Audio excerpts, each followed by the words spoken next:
प्यारे बच्चों, अपने पढ़ रहे थे अशोक के बारे में। अशोक की उपाधियां या अनेक नाम जो अभिलेखों में मिलते हैं उनके संदर्भ में हमने पढ़ लिया था। कलिंग युद्ध के बारे में व अशोक के धम्म के बारे में हमने पढ़ लिया था। प्यारे बच्चों, आगे जो पॉइंट आ रहा है इसी प्रकार आपकी बुक में धम्म यात्रा। अब धम्म यात्रा से क्या तात्पर्य है? प्यारे बच्चों, धम्म यात्रा अशोक से पहले विहार यात्राएं की जाती थी। कौन सी यात्राएं? विहार यात्राएं, जिसमें राजा, प्यारे बच्चों, जिसमें राजा क्या करता था? पशुओं का या जानवरों का शिकार करता था, यानी कि विहार यात्राओं का प्रचलन था अशोक से पूर्व। तो अशोक ने क्या किया? इन विहार यात्राओं की जगह धम्म यात्रा का प्रावधान किया, जिसके तहत हम कह सकते हैं कि बौद्ध धर्म से संबंधित जो प्रमुख स्थान है उनकी यात्रा की जाती थी। वह हम कह सकते हैं कि ब्राह्मणों, शर्मणों, बौद्ध भिक्षुओं, इनको क्या दिया जाता था? स्वर्ण दान दिया जाता था। तो धम्म यात्रा से तात्पर्य क्या हुआ? जो विहार यात्राएं अशोक से पूर्व होती थी उनकी जगह पर बौद्ध धर्म से संबंधित महत्वपूर्ण स्थानों की यात्रा की जाती थी। इसी प्रकार प्यारे बच्चों, आगे एक और पॉइंट आ रहा है आपके, अनुसंधान। अब अनुसंधान का अर्थ किसी खोज से नहीं है। अनुसंधान किसे कहा गया है? देखो प्यारे बच्चों, अनुसंधान से तात्पर्य यह हुआ कि अशोक के समय में जो राज्य के कर्मचारी, विशेषकर कर्मचारी, कुछ उनके जो पद हैं जैसे प्रादेशिक, ये भी आपको याद रखने पड़ेंगे। आगे चल के प्रशासन, जब हम मौर्य काल प्रशासन पढ़ेंगे तो कुछ ये नाम विशेष दोबारा आएंगे। तो प्रादेशिक हो गया, या प्रादेशिकों, राजूकों, या अपने कह सकते हैं प्यारे बच्चों युक्तकों, इनको क्या किया जाता था? अनुसंधान किसे कहते हैं ये समझना हमें। तो मौर्य काल में जो कर्मचारी थे प्यारे बच्चों, प्रादेशिक है, चाहे राजूक है, चाहे युक्त है, इन्हें प्रति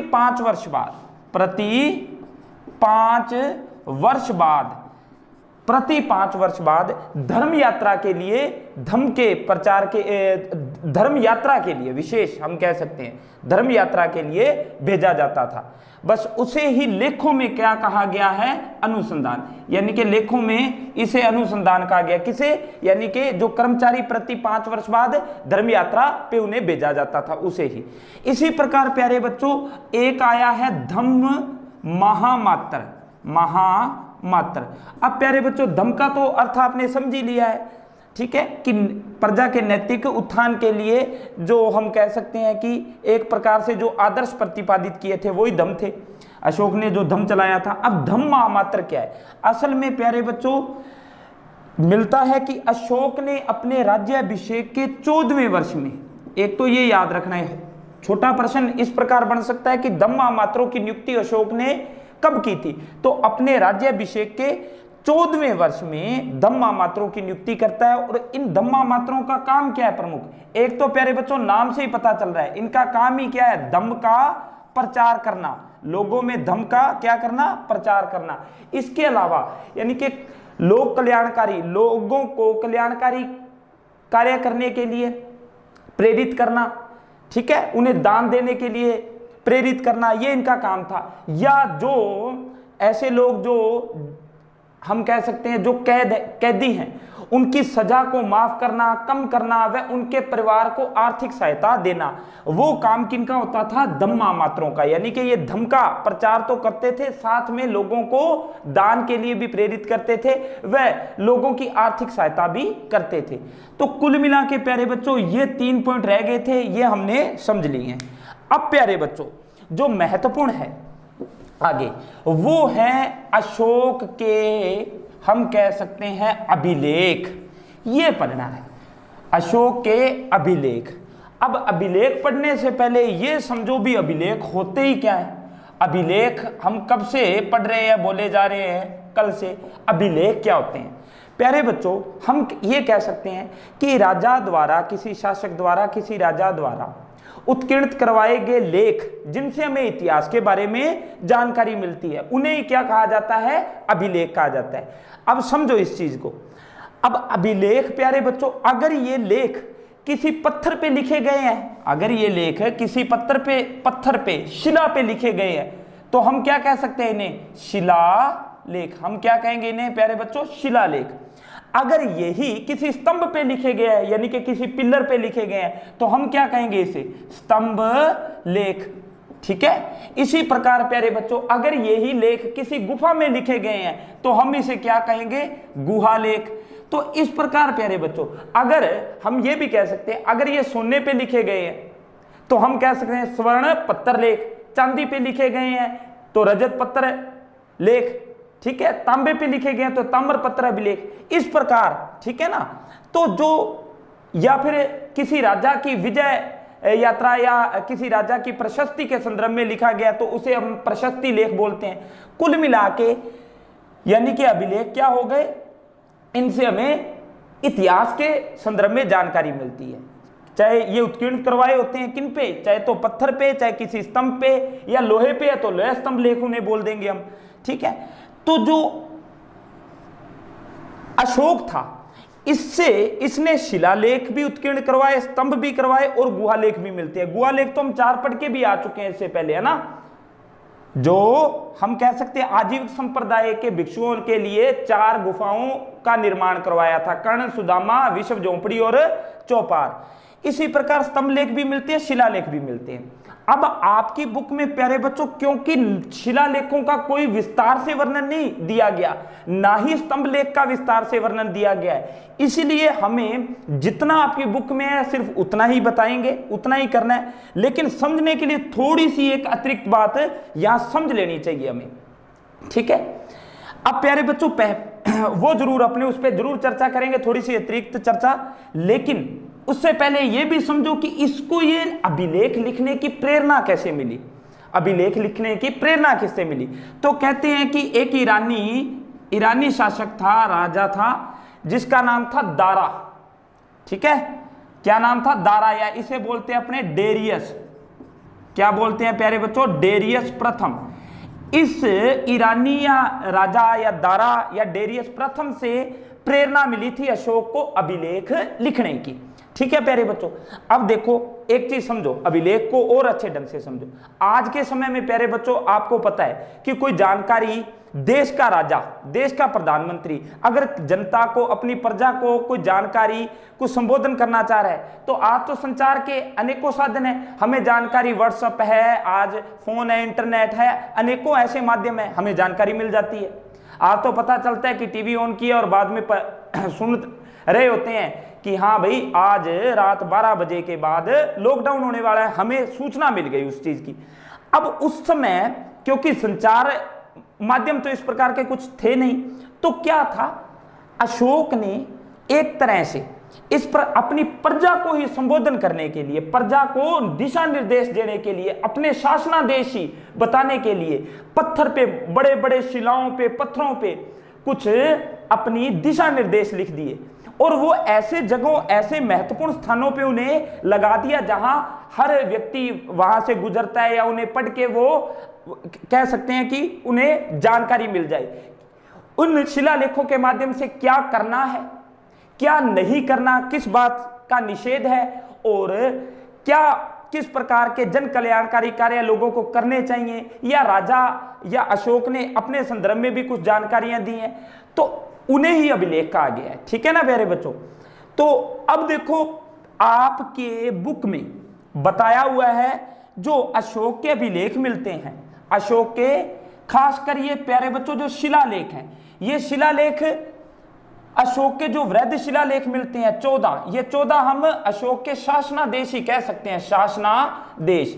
अब प्यारे बच्चों ये जो 14 शिलालेखों की बात करें अशोक ने जो उत्कीर्णित करवाए शिलाओं पे, ये 14 शासनादेश हैं, 14 लेख हैं।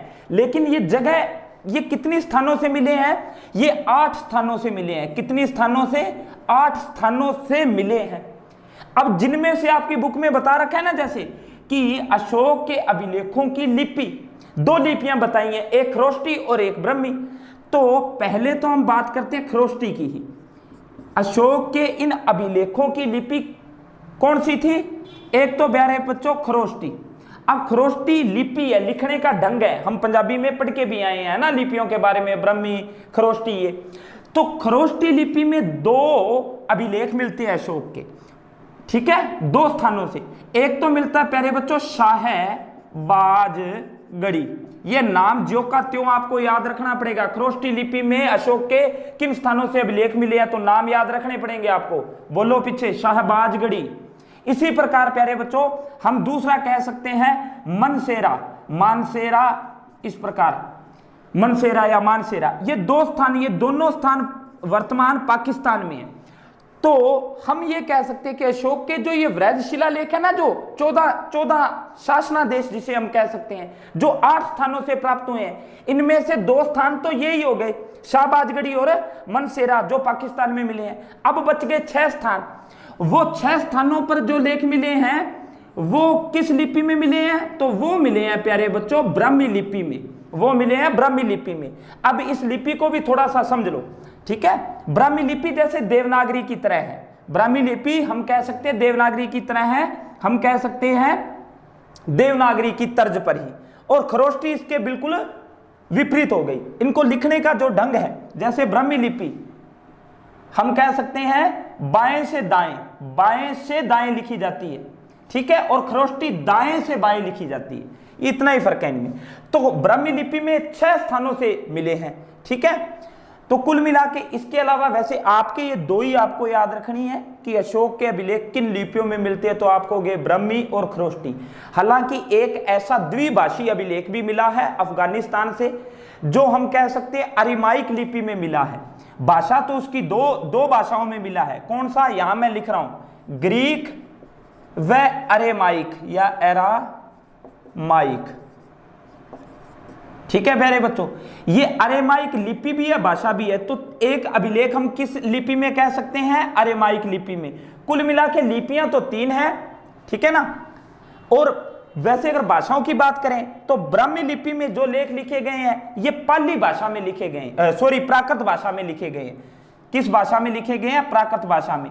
लेकिन इतना आपको नहीं याद रखना, आपको ये याद रखना है कि अशोक ने जो अभिलेख लिखवाए, शिलालेख लिखवाए, उनकी लिपि खरोष्टी व ब्राह्मी है। खरोष्टी में उत्कीर्णित जो अभिलेख हैं वो पाकिस्तान में 2 जगहों पर मिले हैं, शाहबाजगढ़ी और मनसेरा। बाकी ब्राह्मी लिपि में मिलते हैं वो भारत के ही प्रमुख 6 स्थान हैं, ठीक है, वहां मिले हैं। जैसे धौली व जोगढ़ 2 स्थान है, ये उड़ीसा में पड़ते हैं, वहां मिले हैं। एक स्थान हम कह सकते हैं गिरनार गुजरात में मिला है, एक स्थान सोपारा महाराष्ट्र में मिला है, एक स्थान कालसी हम कह सकते हैं कालसी है जो, वो हम उत्तराखंड में कह सकते हैं, वहां से मिला है।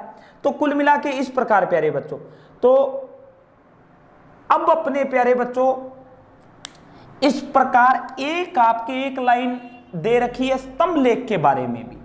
अशोक के जैसे शिलालेख हमने कहे ना 14 शिलालेख 8 स्थानों से प्राप्त हुए हैं, वैसे अशोक ने स्तंभ लेख भी लिखवाए हैं। तो ये स्तंभ लेख कितने स्थानों से मिले हैं, ये स्तंभ लेख मिले तो 6 स्थानों से हैं। कितने स्थानों से, 6 स्थानों से। कितने स्थानों से हम कह सकते हैं प्यारे बच्चों, 6 स्थानों से। और ये है कितने स्तंभ लेख, लेख कितने हैं, ये 7 हैं। यानी कि स्तंभ लेख पे अगर हम चर्चा करें तो स्तंभ हम कह सकते हैं कि स्तंभ लेख 7 हैं, लेकिन वो कितनी जगहों से मिले हैं, तो हम कह सकते हैं 6 जगहों से। जिनमें से एक नाम आया है प्यारे बच्चों आपके दिल्ली टोपरा, है ना, आप पढ़ोगे तो दिल्ली टोपरा, ठीक है, उसमें लिखा हो कि दिल्ली टोपरा से जो अभिलेख मिला है उसमें एक साथ 7 शासनादेश लिखे हुए हैं। तो वो भी आपको याद रखना है, ठीक है। असल में ये क्या, कहां ये रखवाया कहां गया था, इसको स्थापित कहां करवाया था अशोक ने, टोपरा में, ठीक है। लेकिन आगे चलकर जब दिल्ली सल्तनत के बारे में हम पढ़ेंगे तो फिरोज शाह तुगलक नाम का जो सुल्तान है उसने टोपरा से इसे उठवाकर दिल्ली स्थापित करवा दिया था, ठीक है। इसी प्रकार दिल्ली मेरठ नाम से मिलता है, ठीक है, 3 बिहार से मिलते हैं, जैसे रामपुर हुआ, ठीक है, लोरिया अरेराज, लोरिया नंदगढ़ और एक प्रयाग प्रशस्ति। तो ये 6 स्थानों से जो स्तंभ लेख मिले हैं उनके बारे में अपने चलती सी जानकारी यहां ली है। आपको स्तंभ लेखों के बारे में कुछ ज्यादा नहीं पढ़ना, सिर्फ एक ही दिया हुआ है कि दिल्ली टोपरा नामक जो ये स्तंभ लेख है इसमें एक साथ एक साथ 7 लेख लिखे हुए हैं, तो और कुछ नहीं है। गुहा लेखों के बारे में हम पढ़ चुके हैं, ठीक है। अगर इनका आकार छोटा हो तो हम कह सकते हैं लघु शिलालेख, लघु स्तंभ लेख, इस प्रकार भी कह सकते हैं, क्योंकि अब अशोक के लघु शिलालेख भी मिलते हैं, लघु स्तंभ लेख भी मिलते हैं, ठीक है प्यारे बच्चों। और अब प्यारे बच्चों उसके बाद थोड़ी बहुत ही बात रह गई है अशोक के बारे में, ठीक है। आपके बुक के अकॉर्डिंग हमें चलना है। वैसे अशोक बहुत विस्तृत है और खूब जानकारी मिलती है और ऑथेंटिक जानकारी मिलती है, क्योंकि अभिलेखों के माध्यम से भी और साहित्यिक स्रोत भी हैं। अब प्यारे बच्चों कहते हैं कि अशोक की तर्ज पर, या इसकी हम कह सकते हैं, इसकी देखो देखी श्रीलंका का एक राजा था तिस। कौन था? श्रीलंका का एक राजा था जिसका क्या नाम था? तिस।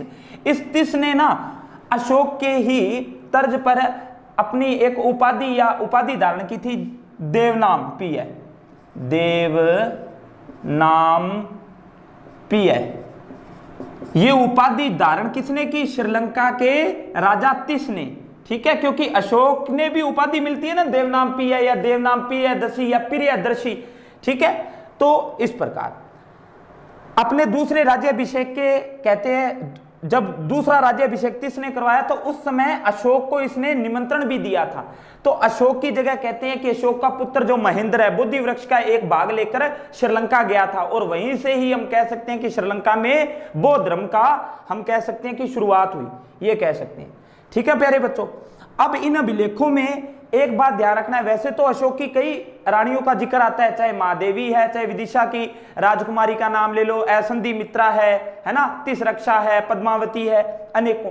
लेकिन उनमें से एक ही रानी है कारुवाकी, कारुवाकी, जिसका उल्लेख हमें अभिलेखों में मिलता है। एकमात्र रानी अशोक की कौन सी जिसकी जानकारी हमें अभिलेखों से मिलती है, तो वो कौन सी है? कारुवाकी। अब ये ध्यान रखना है प्यारे बच्चों। अब अशोक के संदर्भ में प्यारे बच्चों यही महत्वपूर्ण बातें हैं।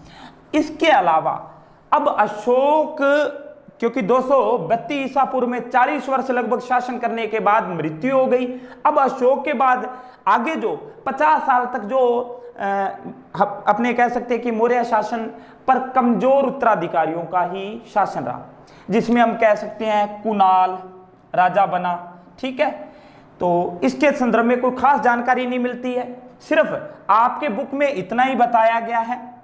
कुणाल दिव्यावधान ग्रंथ है, जो दिव्यावधान में इस कुणाल को क्या कहा गया है?